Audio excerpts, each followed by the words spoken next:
This is VFL Weekly Wrap, round 21, the final round of the regular season. There was 10 games.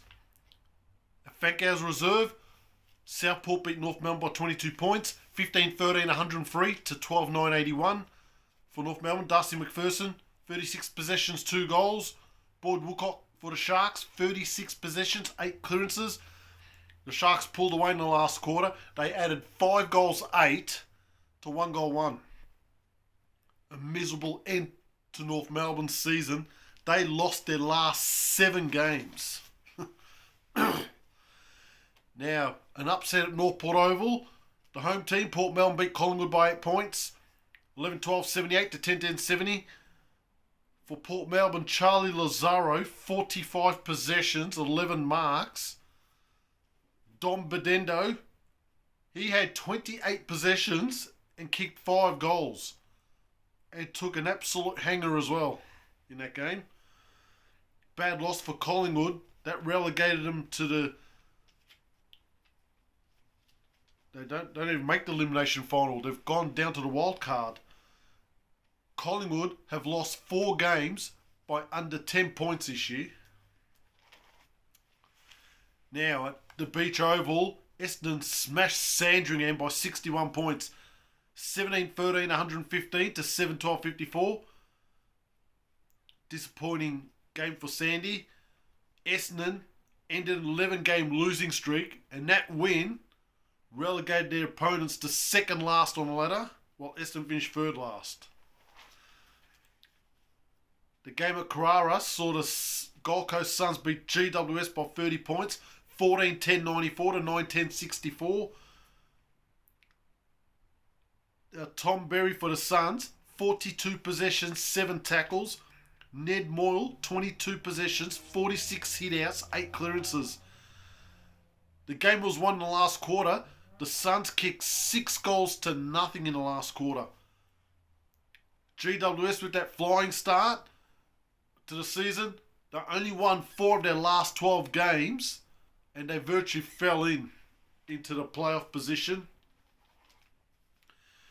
Now, an absolute belting at the Whitten Oval. Footscray belted Carlton by 115 points. 21-20, 146 to 4-7, 31. The third quarters where they did the damage, they kicked 9 goals, 8 to 1 point. 17 shots to 1.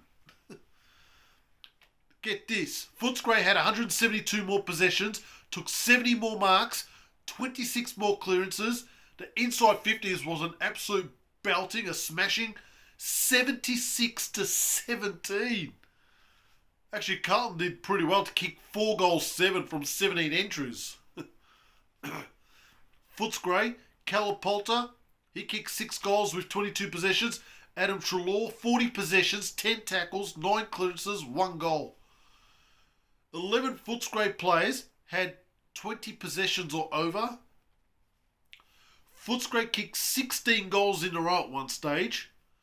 They have won their last 11 games. They finish top of the table. A miserable end for Carlton. Now, a game at Tramway Oval saw Geelong smash Sydney by 45 points. 16-15, 111 to 10-6, 66. Geelong won their last 3 games, and they won 5 of their last 6 to finish 1 game outside the top 10. They had that mid-season slump where they lost 6 games, and that loss at Cardinia Park to Richmond, when they were dominating that game, sunk them big time. Battle of the big boys at Casey Fields. Casey beat Box Hill by 23 points, 12-16, 88 to 9-11, 65. In the third quarter, Casey kicked 5 goals, 7 to 1 goal, 3. That was the difference. And for the Demons, Riley Bonner and Jack Billings both had 40 possessions and kicked a goal. Casey are flying right now. Casey have won their last 5 games, and they have somehow crawled up to 5th on the ladder. Box Hill surrendered top spot for the first time. They lost their last 2 games. A thriller at Frankston Oval saw Frankston draw with Brisbane 13-11, 89 each. Now, Frankston's Nick Burke kicked a goal after the siren to pinch the draw. 2 weeks in a row, Brisbane have been denied after the siren. So instead of picking up 8 points, they only picked up 2 points and they cost themselves a top 4 position. Interestingly, even if that shot did miss, Frankston was still going to finish 4th because Brisbane had to win by over 12 points. Now, I went to 2 games. The game on Saturday, I went to Preston City Oval. Werribee easily beat the Northern Bull Ants by 44 points, 12-13-85 to 5-11-41. Werribee 3 goals to 2 in the first quarter, 2 goals to 1 in the second quarter. They won every quarter. The third quarter, 3 goals 5 to 1 behind. In the last quarter, 4 goals to 2. For Werribee, Hudson Garoni kicked 4, Brady Wright 3, Harry Grintle 2, Will Elliott kicked 3 of the Bull Ants' 5 goals. The possessions, Jack Riding had an excellent game. 36 possessions, 11 clearances. Jake Smith, 34 possessions, 10 marks. Sam Conway just dominated the ruck.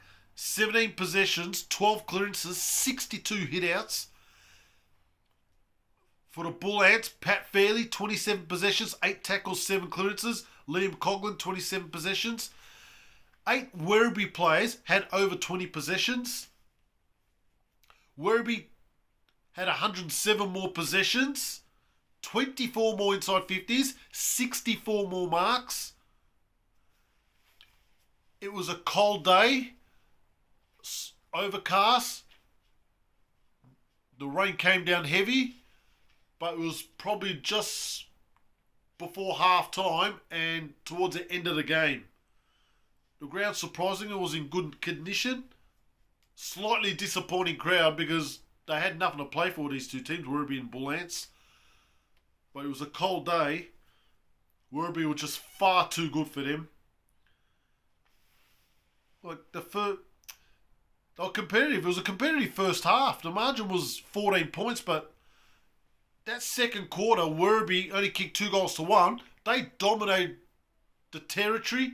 That ball was in the forward line probably 80% of that quarter. And they just eventually broke them down. The third quarter, 3 goals, 5 to 1 point. Bull Ants had no answer. Clearly lacking the Bull Ants. Werribee far too good, far too strong, far too polished. It was disappointing for the Bull Ants. I generally thought they could have made a game of that, but they're just not good enough. Werribee got them head to head. They have won their last 7 games against the Bull Ants. Head to head, Werribee lead the Bull Ants 40 to 24, and they lead them at Preston City Oval now, 12 to 11. Disappointing end for Bull Ants. They finished with the wooden spoon. Werribee only won 7 games, a very poor season. Werribee won 5 of their 7 games away from home. But that's a poor season for Werribee. You can excuse that because they played the last 2 grand finals and won the premiership, so you can give them an out there, but they're going to have to do well next year, I think. Bull Ants, no surprises, finished last. I'm surprised they won 2 games. Anyway, I went to a game on Sunday, Williamstown against Richmond at Point Gellibrand. Williamstown had to win to make the finals. If they lost, they were out. They beat Richmond by 21 points at Point Gellibrand. 9-19-73 to 8-4-52. Richmond, 4 goals to 2 in the first quarter. Willie dominated the second quarter. 4 goals, 5 to 1 goal. Interesting third quarter. Richmond, 2 goals, 2 to 1-6. And Willie, 2-6 to 1-2 in the last. Since quarter time, Williamstown dominated this game but didn't put on the board. They kicked 7-17 to 4-4. For Willie, Brody McLaughlin kicked 4. For Richmond, Massimo Razzo and Josh Pollock's 2 each. The possessions, Jake Greiser for Willie, 31 possessions, 11 marks. Mitch Cox, 24 possessions. He was off target. He kicked 4 behinds. For Richmond, Caleb Smith, 30 possessions. Harry Scott, 24 touches. Williamstown had 19 more inside 50s, 17 more clearances, 48 more marks. Interestingly, Richmond kicked the first 3 goals of the game in the first 9 minutes, but since then, mate, it was one-way traffic. Williamstown just could not kick straight. It was a nice day. Mate, there was no wind at all. I must say the ground condition was a bit disappointing. It looked pretty dry to me. It looked like day 14 of the Wimbledon Tennis Championships. It was just dead, dried up grass. It was a fantastic crowd, great atmosphere, high stakes game. Williamstown, they were too good, but the game style that they just played, just chipping it sideways and just easy marks and easy kicks. But having said that, I thought Richmond didn't show up today, to be honest. Williamstown had more to play for. They should have won this by 6-7 goals, minimum. They absolutely dominated this game, and Richmond were lucky that Williamstown were off target. Williamstown were too good. They deserved the win. It was a great crowd. Good day for Willie. They're in the finals. Now, the goal kickers. Brian McLaughlin for the second time has won the VFL goal kicking on 67 goals. Mitch Pajaski, great season for Coburg, 54. Corey Ellison, 50. So we had 3 players kick 50, which is good. Hudson Groney, consistent, 43. He's kicked a goal in his last 39 games for Werribee. Lee McMahon, 43. Max Grzycki, 43. Hugh Dixon, 41. And that was with a 14 in one game. He's done nothing since then. Sam Conway dominated hitouts for Werribee. 765 hitouts this year. Miles ahead of everyone else. The next person, averaging 45. Now go through the final ladder. Footscray end up a game clear of Box Hill. 15 wins. Box Hill 14. The Sharks, Southport, 13.5 wins. Frankston snuck into 4th on 12.5 wins. Casey somehow finished 5th on 11.5 wins. Brisbane relegated to 6th on 11.5 wins. It was a logjam. Fascinating final round. Collingwood, Richmond, 11 wins. GWS and Williamstown, 10 wins, made up the top 10. Coburg missed out on 9 wins. Mate, they got nobody to blame but yourselves. You cannot rely on teams like Richmond to bail you out in the last round. The last round bye didn't help. Mate, like I said, at the start of the year, in the first quarter of the season, the umpire made the biggest mistake he's ever made. Gave a free kick that wasn't there, and Frankston kicked the goal after the siren, and I said at the time, that was going to cost them, and it cost them a final spot. Also, a few weeks ago, they were at home against a depleted, struggling Werribee with no players, and they did not show up. They were pathetic in that game. Mate, they were neck and neck with Brisbane into the last quarter a couple of weeks ago at Coburg City Oval, and they didn't win that one as well. They got nobody to blame but themselves. They should have been in the finals, but that's the way it goes.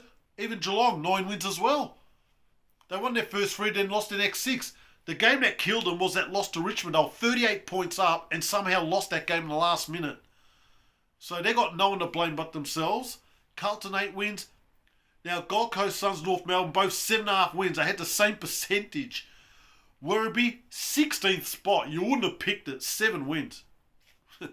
Port Melbourne, another poor season. 17th position, 6.5 wins. Sydney, 5 wins. Essendon, 4 wins. Sandringham, as I expected, 3.5. Bullets got 2 wins, finished last. That was the final ladder. Now, the wildcard week is coming up. There's obviously 2 games. There's a game on Saturday. They just done the fixture. Richmond against GWS. That's at Northport Oval on a Saturday at 12:10 p.m. I'm going to this game. Richmond don't have a home ground. I'm surprised the council let them play at Northport Oval, to be honest. So Richmond. So it looks like I'll be going to Northport Oval again. I thought I was done there. That'll be an interesting game. I don't know why. I'm actually surprised they split the games. And there's a game on Sunday. I assume both games would have been on Saturday, but it's not. This is a game I wanted to go to at Victoria Park, 2:05 p.m. Collingwood Williamstown. I was looking forward to going to Victoria Park, but I got a commitment. I'm going to Western Bulldogs Fremantle at Marvel Stadium, so I can't hit Collingwood Williamstown. I'm disappointed, but I'm going to watch a good game anyway. Obviously, Collingwood getting that Vic Park game, so they're done. They finished above Williamstown. So I'm going to hit Richmond GWS this week. Now the elimination finals, Casey will be playing at home and Brisbane will be playing at home. And obviously the qualifying finals, it'll be Box Hill against Southport. That'll be at Box Hill City Oval. And Footscray will be playing Frankston at Whitten Oval. I'm most likely to go to that game. Mate, that was an unbelievable last round of football. Hopefully there's more twists and turns. I'll see you next time.